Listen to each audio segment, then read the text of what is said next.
I don't want to say it was a no-brainer to turn this thing down, but I really do think when you're looking for what's the most sensible conclusion to this very public pursuit, then that's the most sensible conclusion to it. Especially when, and I'll explain, because I know it sounds crazy on the surface, but especially when they only offer $70 million.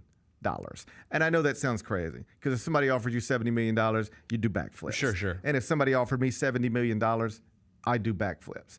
But the truth is, once you read the reports that are out there that the Lakers are going to offer $100 million, and once you know that Monty Williams has a contract in excess of $100 million, and Spo has a contract in excess of $100 million, and Pop is making, $14, $15 million a year, when you sit down with them, you fly all the way out, you've got this sort of expectation in your head, and then you get there, and they say everything you want to hear. And it's like, wow, this is amazing. And man, the weather's nice. And have you ever felt so little humidity? And God, there's the Hollywood sign. And man, it in crypto.com, amazing. And then they say, and here's what we got for you. 6 years, $70 million. I know it sounds amazing to you and me and most, but when you're expecting 100 and they put 70 and you don't even want to leave anyway, that's right. The other thing. You ain't looking to leave. You don't want to leave. It is these people's responsibility to blow you away, to put you in a position where you go, man, I love where I'm at, and I don't want to walk away from this, but I don't know how I can turn this down. I think I got to go. As I wrote last night in a column posted at CBSSports.com, it is possible that no reasonable or even unreasonable amount of money would have gotten this done for the Lakers. At some point, it might have just been impossible for Dan Hurley to pull the trigger on this. I acknowledge that up front. But he would have had to turn down $100 million if I were in charge of the Lakers.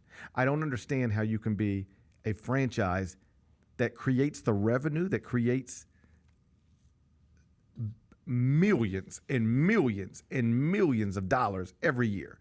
That is one of the wealthiest franchises in American sports. I don't understand how you can know going in that we're going to have to blow this guy away.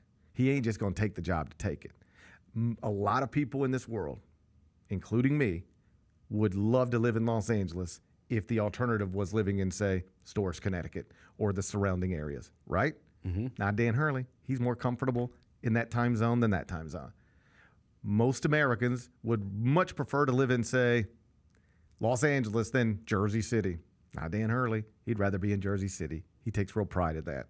So he ain't looking to come to Los Angeles because it's Los Angeles. In fact, crazy as it might sound, the Los Angeles aspect of it that draws people like Kawhi Leonard and Paul George and, Tom Cruise and every other famous rich person, that ain't attractive to Dan Hurley. He'd rather be in Jersey City. He'd rather be in Storrs, Connecticut. He'd rather be in the Eastern time zone.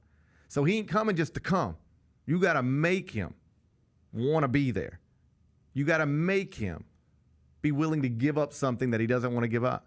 And you only offer $70 million. You realize if he'd accepted that contract, he'd be the second highest paid basketball coach in Los Angeles behind Ty Lue. And I know Ty Lue's a champion, but it's the Lakers. When you are trying to hire somebody who doesn't really want to leave the place that they're at, you have to make it where they feel like they can't say no. And the Lakers offer didn't do that at all. And I really do believe, and I don't think Dan will ever say this, but I really do believe that he went out there with an open mind, at least. I'm going to listen to this. And, we'll see where this goes. But when they put 6 years, $70 million, and I know it sounds crazy because it's a lot of money, but that's below market value for a high-profile, big-time NBA coach these days. It's just below market value. Yeah.